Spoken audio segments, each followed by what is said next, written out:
Hey, here I've got one of my hives. It's Tetragonula Hockingsi. When I bought this, I actually thought I was buying the Carbonarias, and it wasn't until I brought it next to my other hive that I realised that, hang on a second, these guys look a little bit different. And subsequently I had to move it to the back corner of the property because I didn't want them to fight.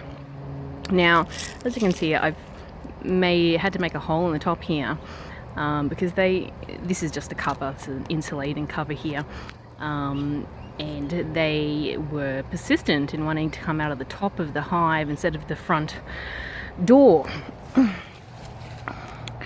because in through there is a hole, but they've closed that with their wax, so they're not using that anymore.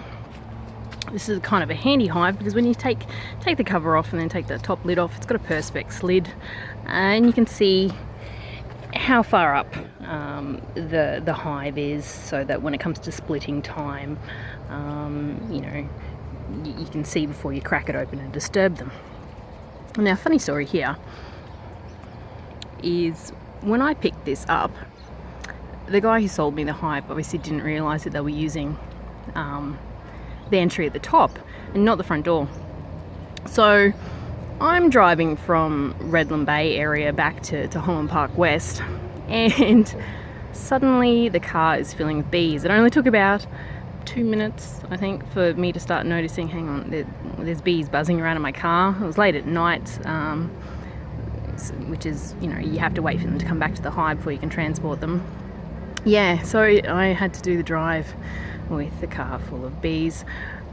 Made a brief stop at my friend's house to be like, oh my god, I have bees all through my car. Have a bit of a laugh, and then continue on home.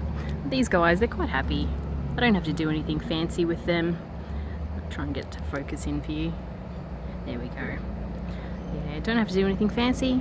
Do a pretty good job of pollinating all the crops here. We have a real trouble with not enough bees in this area. So when it came time to me planting things, things weren't getting pollinated.